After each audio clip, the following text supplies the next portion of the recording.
La paracha Bemidbar est une paracha qui entame un nouveau livre, le livre de Bemidbar, connu en français sous le nom du livre des nombres, en hébreu Sefer HaPekudim, le livre des comptes. Et donc, pourquoi on l'appelle comme ça ? Parce que c'est un livre qui est plein de listes de gens, de listes de nombre de personnes par tribu, etc. Alors, ma petite chronique d'aujourd'hui, j'ai appelé Ordre et désordre.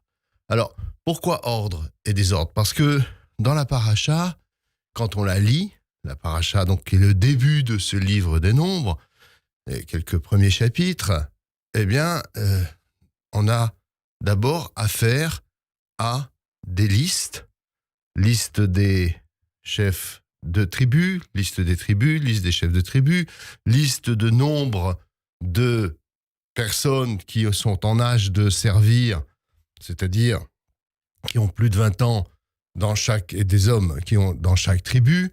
Et donc, on a l'impression d'une espèce de conscription qui nous amène à mettre en place un ordre comme une espèce d'armée, mais une armée pas pour faire la guerre, une armée pour avancer dans la sainteté, une armée pour être dans Midbar Sinaï, parce que Bemidbar, c'est dans le désert du Sinaï.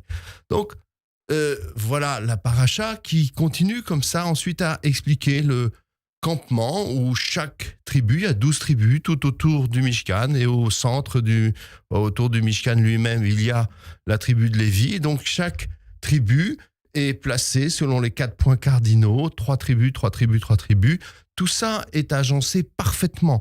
Et donc, rien ne dépasse. Vous savez, c'est un peu comme quand on va chez le coiffeur. On revient, tout est bien, tout est à sa place, chacun est nommé, on sait qui est qui, etc., etc., etc. Et l'impression qu'on a en lisant cette paracha, j'ai envie de comparer avec une fugue de Bach.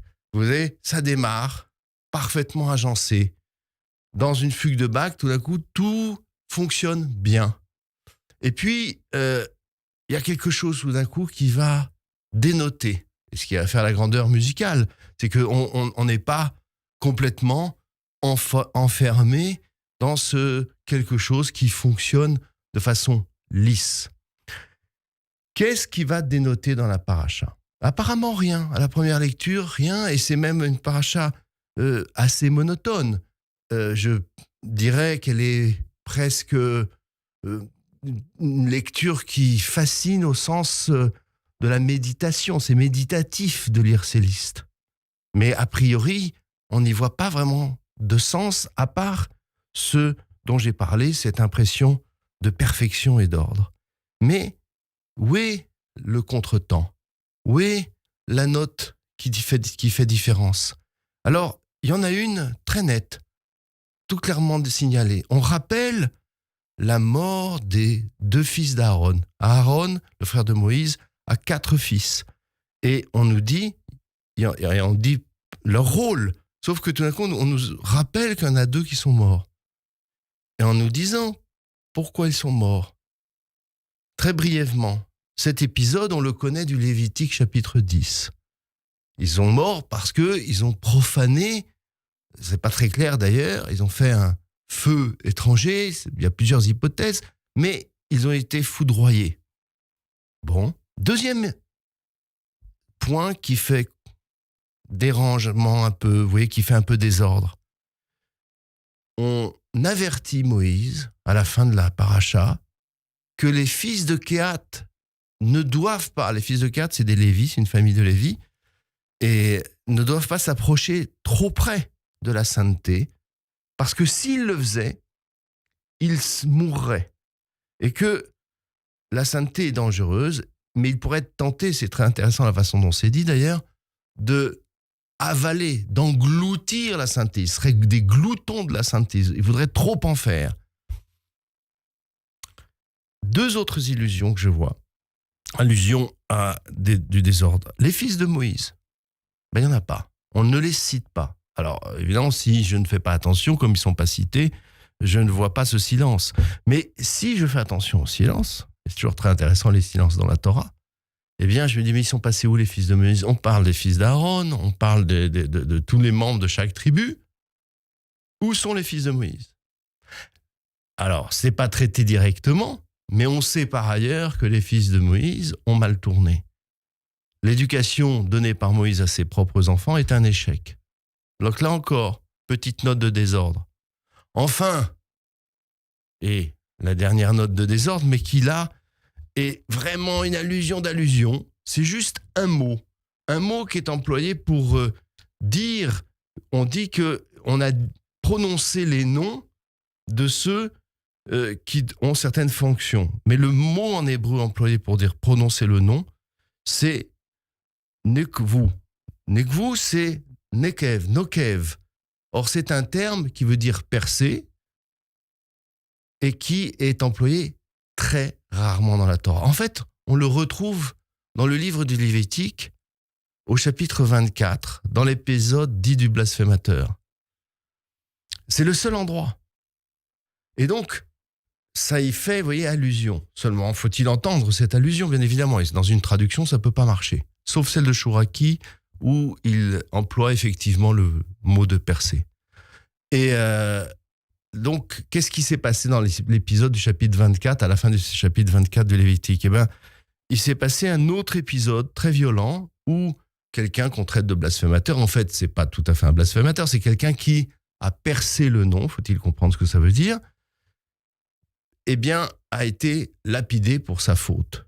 Mais quelle est sa faute précisément?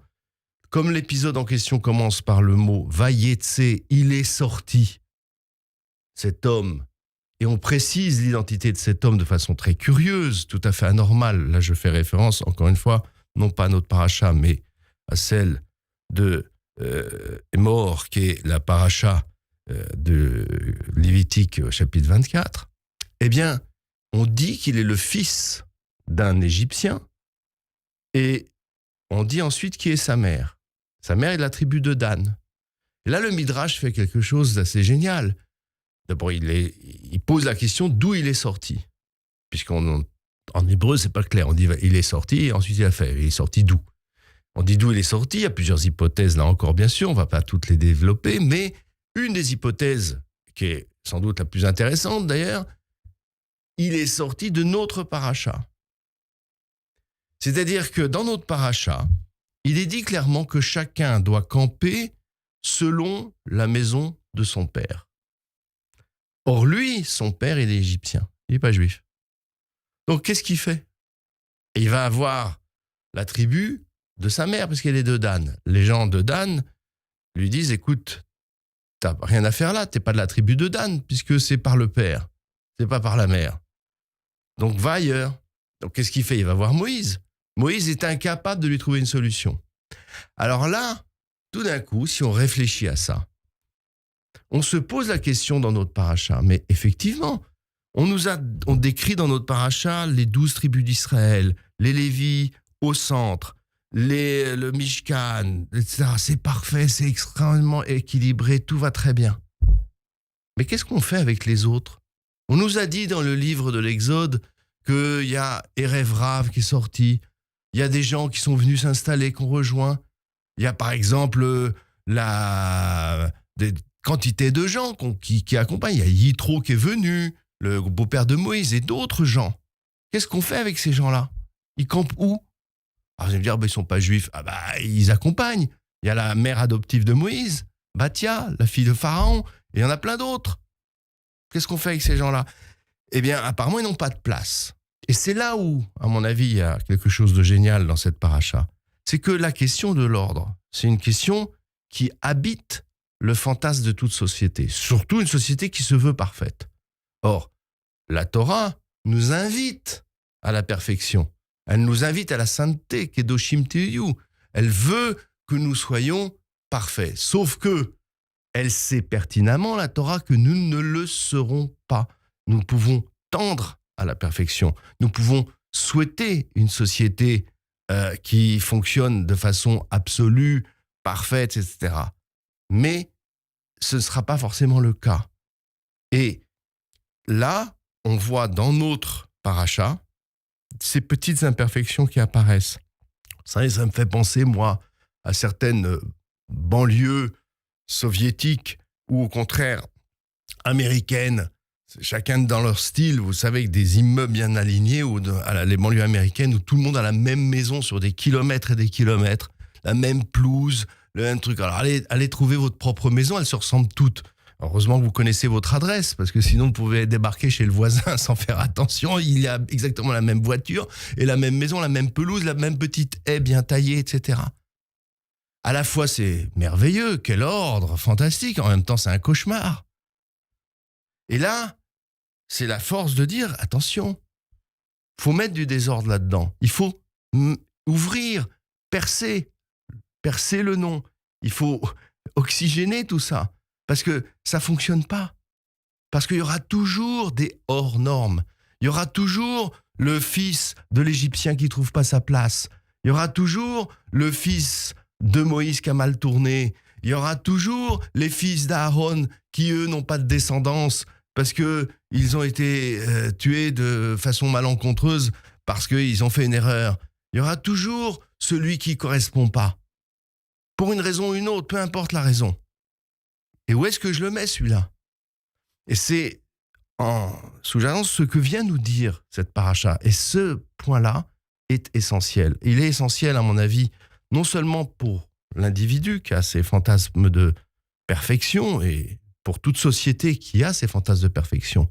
Et si on réfléchit à ce qui s'est passé au XXe siècle, au XXe siècle, on a eu deux grands fantasmes de perfection, qui ont tous les deux été des catastrophes. C'est le nazisme, qui élimine tout celui qui ne correspond pas à ses biais, et c'est le communisme qui, lui aussi, a voulu éliminer tout ce qui ne correspondait pas au projet.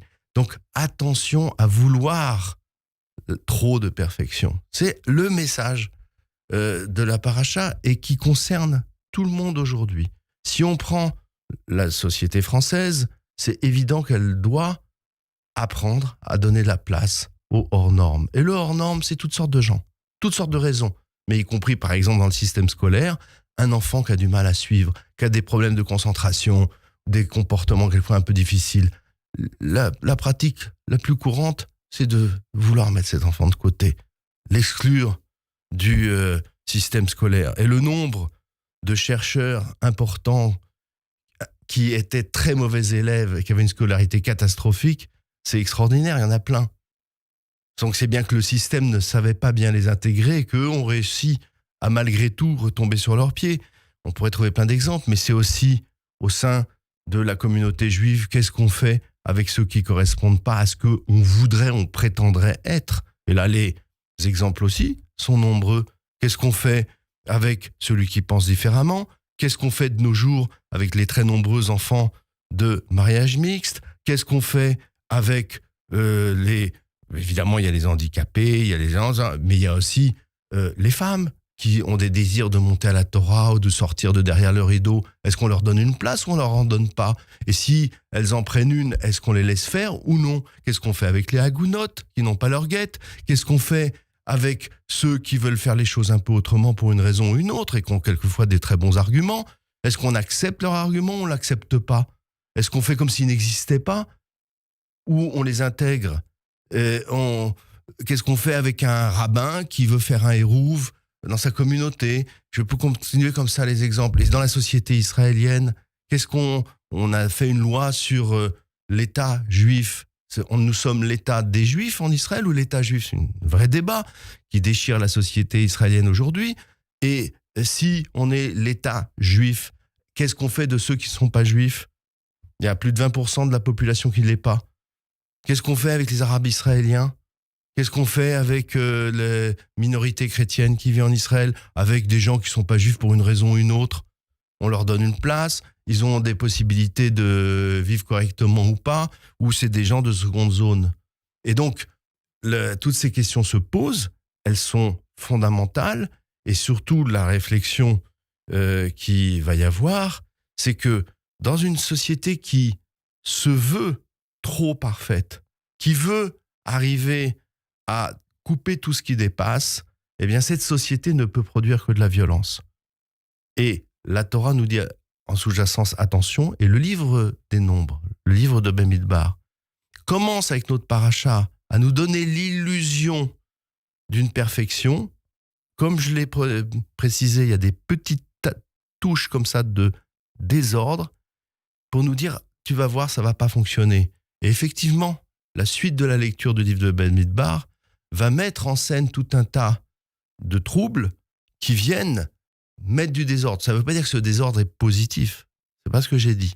Ça veut dire que ce désordre, il est aussi la résultante d'une nécessité de respiration. Et il faut écouter cette nécessité de respiration dans n'importe quelle société. Et la force de la Torah, c'est de nous dire à la fois tu aspires à l'ordre, tu aspires à la sainteté, mais fais attention, ne te prends pas au piège de ton aspiration et laisse respirer le système. Donne-lui la possibilité d'autre chose, parce que toi-même, tu en auras besoin, parce que toi-même, tu n'es pas parfait, parce que toi-même, dans ta propre famille, tu auras des problèmes avec tel enfant, tel cousin, telle chose, peu importe. Et donc, tu vas devoir donner de la respiration pour que tout cela s'aère. Et le jour où on aura compris cela, eh bien, les choses iront beaucoup mieux. Parce qu'on pourra à ce moment-là dialoguer, on pourra discuter et on pourra trouver une place, y compris à celui, le fils de l'Égyptien qui n'est juif que par sa mère, ou le cas contraire, il faudra trouver le moyen d'être justement une société harmonieuse, dans le shalom, mais diverse. Et c'est, à mon avis, le grand message de la paracha. Et je vous souhaite, sur ce Shabbat Shalom, dans toutes nos variétés, d'être et avec le maximum d'oxygène possible. Shabbat Shalom, monsieur le rabbin Yeshaya d'Alsace. Je rappelle que vous êtes rabbin de la communauté d'Orvador du 20e arrondissement de Paris. Shabbat Shalom et à la semaine prochaine.